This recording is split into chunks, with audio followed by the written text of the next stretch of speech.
Proyekto Helmo.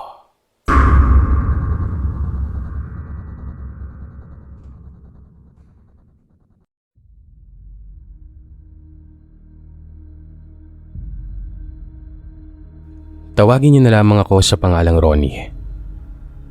Nakatira ako at ang aking asawa sa isang liblib na baryo sa probinsya ng Camarines Norte. Ako po pala ay ulilang lubos sa aking mga magulang. Dahil nung bata pa lamang ako ay namatay na po ang aking mga magulang. Pinaslang ng mga taong bayan ng mga ito. Noong mga panahon kasi na yon, pinaghihinala ang aswang sila nanay at tatay. Ang sabi-sabi ay may lahi nga kaming aswang pero ang pagkakaalam ko, yung lahi namin ay hindi klase na nambibiktima ng basta-basta ng mga tao. Tanging masasamang tao lamang ang pinupuntirya namin noon. Sinubukan pang magpaliwanag ng aking mga magulang sa mga tao pero sa halip na pakinggan, ay walang awa nilang pinaslang ang aking ama't ina. Para hindi ako madamay sa insidenteng yon ay pinatakas na ako ng aking mga magulang. Masakit man sa kalooban ko na iwan sila, ay pinilit kong tumakas at isalba ang aking buhay. Ilang taon pa lamang ako noon. Batang-bata ako. Hindi ko alam kung saan ako tutungo.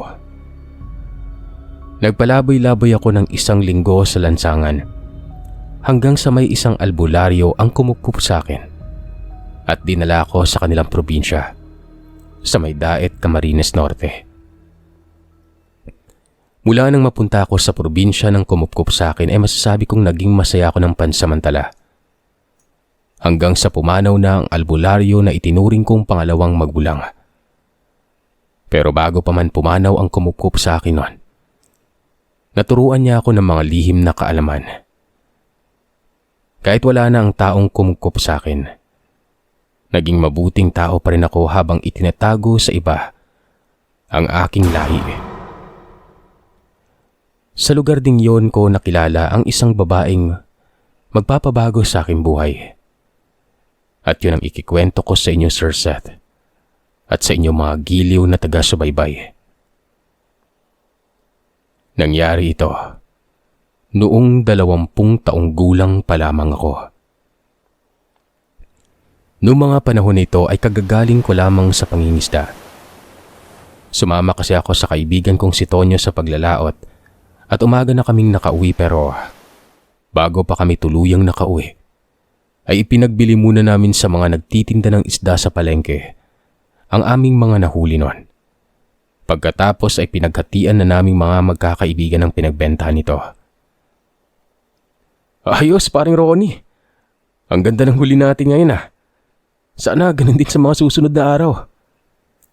Masayang wika ni Tonyo sa akin habang kami ay naglalakad pa uwi sa aming kanya-kanyang tahanan.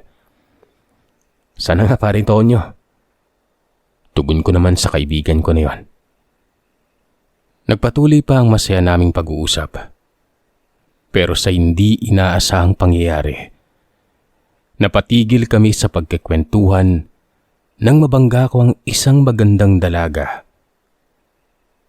Kaedad ko lamang ito tingnan pero parang bago siya sa paningin ko. Ay, sorry miss. Hindi ko sinasadya, pasensya na talaga. Ano ka ba? Bulag ka ba? Sa susunod, tingnan mo yung dinadaanan mo para walang nagiging problema. Galit na galit namang tugon ng babae sa akin habang nakatingin ito ng matalim sa akin noon.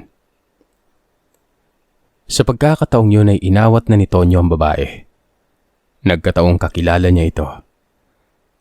Habang nag-uusap sila Tonyo ay napahinto naman ang isang matandang lalaki sa paglalakad. Pagkatapos ay tumingin ito na masama sa akin. Ilang sandali pa ang lumipas ay lumapit ang matandang lalaki sa akin. Pagkatapos ay tinapik ako sa aking kaliwang balikat.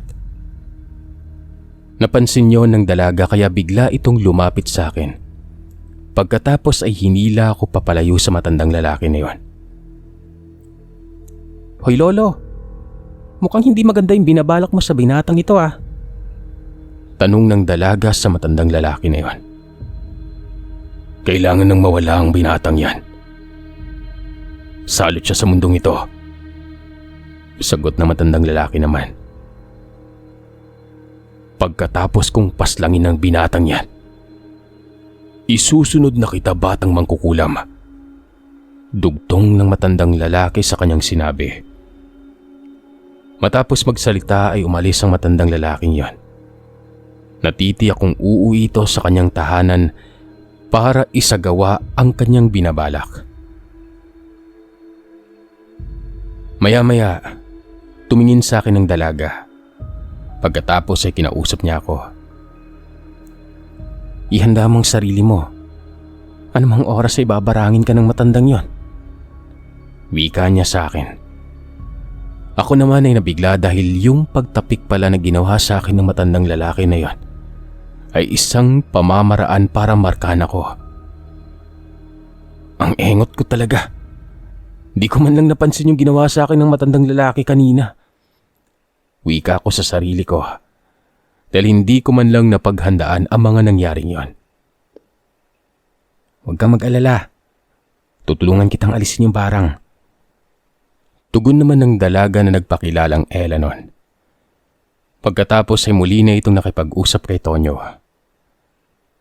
Hindi ko mawari ang dahilan kung bakit gano'n na lamang ang galit sa akin ng matandang lalaki.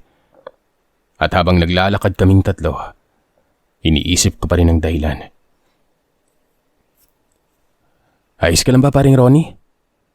Tanong ni Tonyo sa akin na mapansin nito na tahimik lamang ako. Oo, ayos lang pare. Tugon ko naman kay Tonyo noon. Sa aking pag-iisip, ay naalala ko na may isang mambabarang na nakaaway ang aking mga magulang noong nabubuhay pa mga ito. Hindi kaya yung matandang lalaking tumapik sa akin kanina ay kalahi o ang mismong mambabarang na nakaaway ni na Inay at Titay? Marahil, siya rin ang dahilan kung bakit namatay ang aking mga magulang.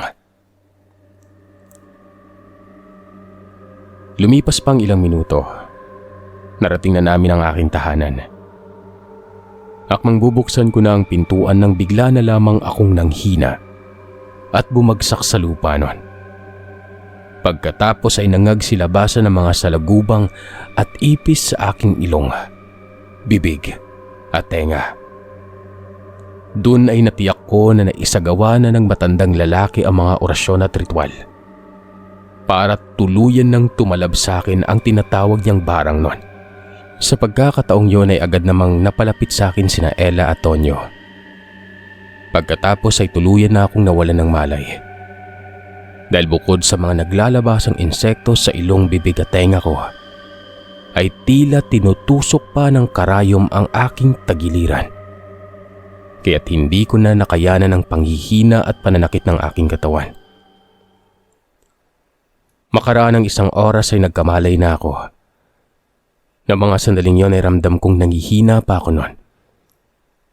Nang tumingin ako sa gawing kaliwa ng aking kama, nakita ko si Ella na nakaupo ron. Samantalang nasa kanang gilid naman ng aking kama si Tonyo. O pare, gising ka na pala. Kamusta na yung pakiramdam mo? Tanong ni Tonyo sa akin noon. Eto medyo okay na. Siya nga pala, paring Ronnie. Inalis na ni Ella yung barang na ginawa sa'yo ng matandang lalaki kanina. Maraming salamat sa'yo, Miss Ella. At sorry sa nangyari kanina. Walang anuman yun. Pasensya na rin kung nasigawan kita kanina. Tugon naman ni Ella sa akin pagkatapos ay nginitian ako. Aaminin ko na sa pagkakataong yon ay para akong matutunaw sa ngiti ni Ella. Idagdag mo pa riyan ang mapupungay niyang mga mata at ang maganda niyang muka at malaporsilanan nitong kutis. Pagsapit ng hating gabi ay nagpaalam na si Tonyo. Pagkatapos ay umuwi na ito sa kanilang tahanan. Samantalang si Ella naman ay nanatili sa aking tahanan hanggang sa siya na ang nagluto sa aming pananghalian. Na mga oras na yun, nabawi ko ng aking lakas kaya naman nakabangon na ako sa aking higaan at nagtungo sa kusina. Doon ay naabutan kong nagluluto si Ella. Habang nagluluto ito, nagulat ako sa tinuran niya sa akin noon. Ronnie, alam kong isa kang aswang. Kaya sa halip na asin ay Ajinomoto na lamang yung ginamit kong pampalasa sa niluluto ko. Para akong binuhusan ng malamig na tubig ng mga sandaling yon. Dahil bukod kay Tonyo, ay may iba pang nakakaalam ng sikreto ko. Paano mo nalaman yung sikreto ko? Tanong ko sa kanya. Kanina kasi habang ginagamot kita, nakita ko yung bertud na nilunok mo noon. Pero huwag ka mag-alala. Dahil yung barang lang ng bambabarang ang inalis ko sa katawan mo pero hindi ko inalis yung pagiging aswang mo. Alam ko na isa kang mabuting aswang. Napanatag naman ang loob ko dahil sa sinabi ni Ella. Hanggang sa nagkaaminan na kami ng sikreto nun. Dito ay nalaman ko na mag-isa na lamang din pala sa buhay si Ella. Dahil ang mga magulang nito ay pinaslang ng mga taong bayan. Dahil pinaghinalaan ng mga magulang ni Ella na sila umano ang kumulam sa mga taong nakatira sa bayan ng Daet. Pero ang totoo, mabait din ang mga magulang niya. Kailanman ay hindi nila ginamit sa kasamaan ang kanilang pagiging mangkukulam. Pero huli na ang lahat nun. Dahil nang mapatunayan ng taong bayan na mabuting mangkukulam ang mga magulang niya, ay napatay na ng mga tao ang mga ito at ang tunay na salarin ay nakatakas na ng tuluyan. Habang ikinikwento ni Ella ang malungkot na nangyari sa kanyang buhay, napansin kong naluluha na ito kaya naman dali-dali ko itong nilapitan at niyakap. Alam mo Ella, pareho lang tayo ng pinagdaanan. Hindi rin nabigyan ng hustisya ang pagkamatay ng mga magulang ko kaya naiintindihan kita. Ilang sandali pang lumipas ay kumalas na ako sa pagkakayakap sa kanya. Bumalik na rin ito sa pagluluto. Matapos kumain ay nagpaalam na si Ella sa akin. Umuwi na ito sa kanyang tahanan. Nang makaalis na si Ella ay napagpasyahan kong matulog muna para mabawi ko ng tuluyan ang aking lakas. 3:00 ng hapon. Nagising na ako habang nagkakape at nakaupo sa sala. Biglang dumating si Tonyo at nakipag-usap sa akin noon. Paring Ronnie, pwede mo ba akong samaan mamayang gabi? Tanong ni Tonyo. O naman pare, basta may huhulihin tayong kalaban. Nakangisi ko namang tugon kay Tonyo na ikinatuwa naman niya. Uy, saktong-sakto. May huhulihin nga tayong mambabarang. Nakatira to sa kabilang baryo. Natatakot at naaalarma na nga yung mga tao doon dahil gabi-gabi na lang may namamatay na tao sa baryong yun eh. Sige pare, anong oras tayo aalis? Wika ko kay Tonyo matapos siyang magkwento nun. Mamayang gabi, 8:00. Tugon naman ni Tonyo. Sa gitna ng pag-uusap namin ni Tonyo ay hindi namin namalayan na dumating na si Ella. Hanggang sa nagulat na lamang kami ni Tonyo nang may magsalita sa kanan ko. Pwede ba akong sumama sa lakad niyong dalawa? Sabat ni Ella sa usapan. Nagkatinginan kami ni Tonyo na mga oras na yon. Nag-aalala kami ni Tonyo kay Ella. Baka kasi kung anong mangyari sa kanya kapag nagkaroon na ng labanan. Huwag niyo akong alalahanin. Kaya ko yung sarili ko. Kaya ko rin makipaglaban dahil tinuruan din ako ng mga magulang ko kung paano makipaglaban sa mga masasamang elemento. Wika ni Ella. Pero nag-aalala kami sa iyo, Ella. Baka kasi may mangyari sa iyo masama at... Natigilan ako sa pagsasalita nang biglang magsalita si Ella. Nag-aalala kayo sa akin o nag-aalala ka sa akin, Ronnie? Tanong ni Ella. Hindi ako nakasagot ng mga oras na yon. Dahil ang totoo ay oo. Nag-aalala ako kay Ella. Nag-aalala ako na baka kapag nagkaroon na ng labanan, ay hindi ko siya maprotektahan. Basta, sasama ako sa lakad niyo mamayang gabi. Huwag ka nang tumutol, Ronnie. Dahil kapag nainis ako, lalagyan ko namang malalaking karayom yung tiyan mo. Muling tura ni Ella sa akin sabay hawak nito ng kanyang mga kamay sa aking magkabilang pisngi. Pagsapit ng gabi ay sabay-sabay na kaming naghapunan. Habang naghahapunan ay dumating ang pinsan na Ella na si Laika, kasintahan ni Tonyo. Para sa inyong kabatiran, Sir Seth, at sa mga giliw niyong taga-subaybay, si Tonyo ay isang albularyong antingero. Siya ang apo ng albularyo na kumupkup sa akin noon.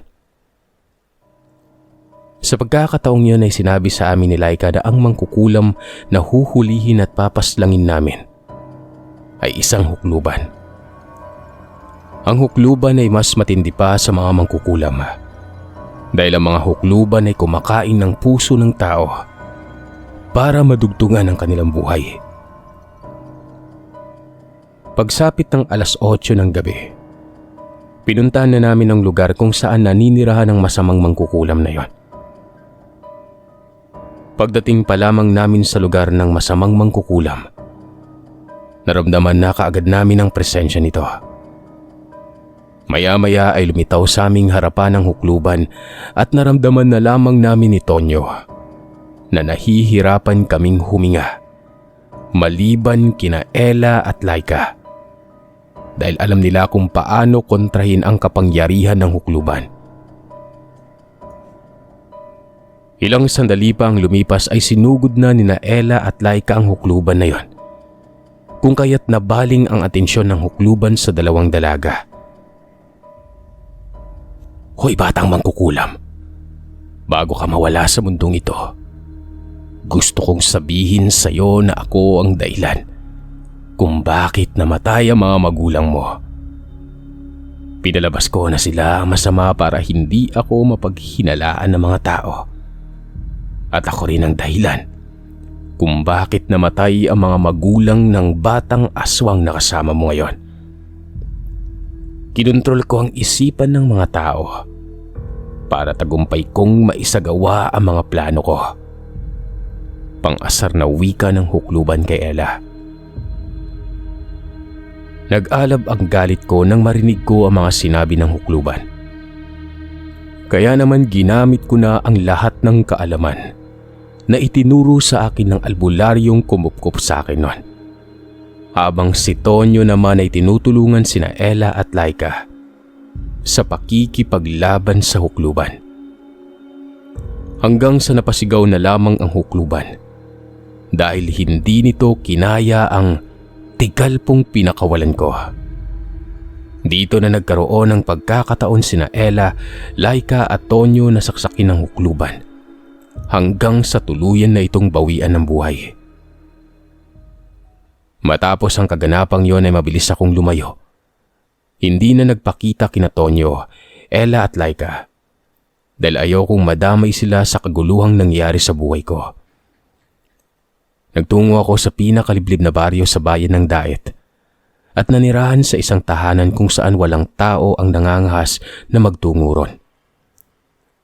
Akala ko noong mga panahong yon ay matatakasan ko na ang nararamdaman ko para kay Ella. Pero hindi pala, dahil ang Diyos ay gagawa ng paraan para muli kaming magkita nun. Ilang taon pa ang lumipas. Hapon, habang naglalakad ako pauwi sa tahanan, ay nakasalubong ko ang 2 babae at isang lalaki na nagawi sa liblib na baryo na aking pinananahanan. Nakilala ko ang mga taong yon, kung kaya't mabilis akong naglakad papalayo sa pag-aakalang hindi nila ako mamumukhaan.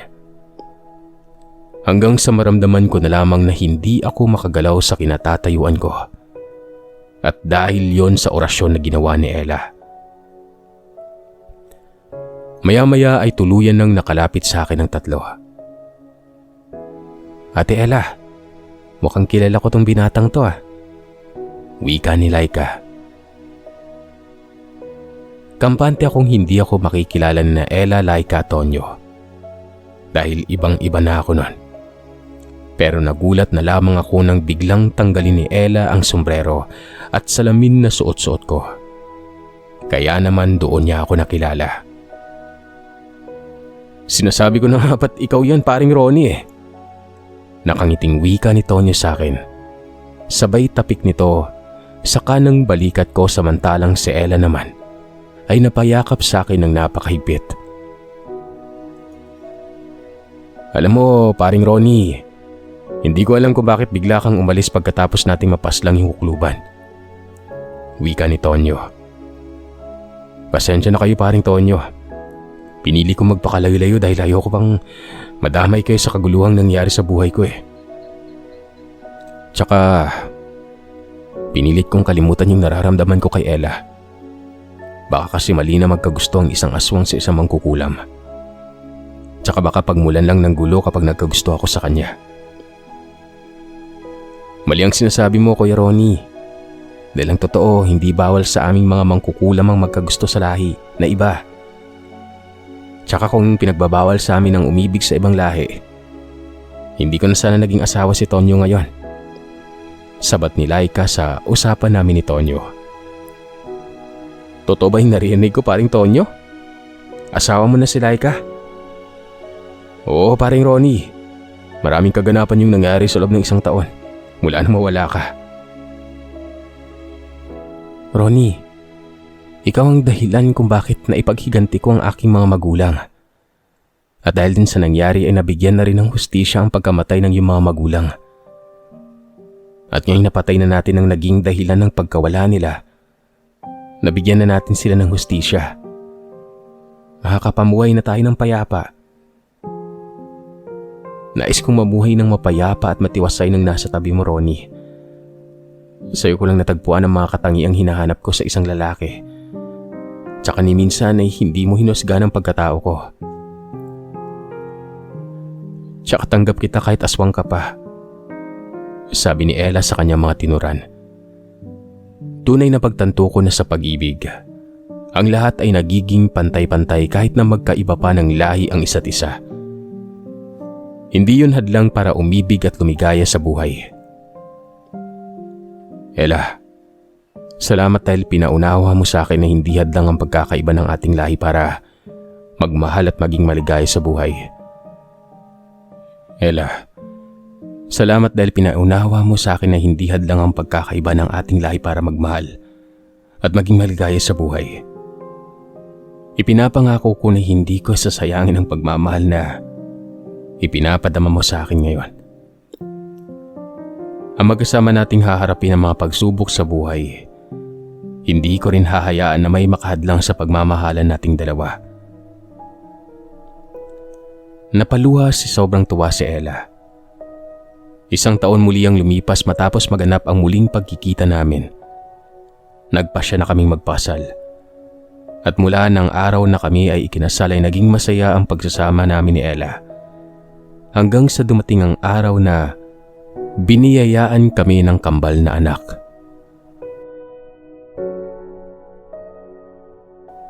Hanggang sa kasalukuyan ay payapa pa rin ang aking pamumuhay kasama ang aking mahal na asawa. Sa paglipas ng panahon ay lalong naging matibay at naging wagas pa ang pag-iibigan namin ni Ella. Kahit na kami ay magkaiba ng lahi.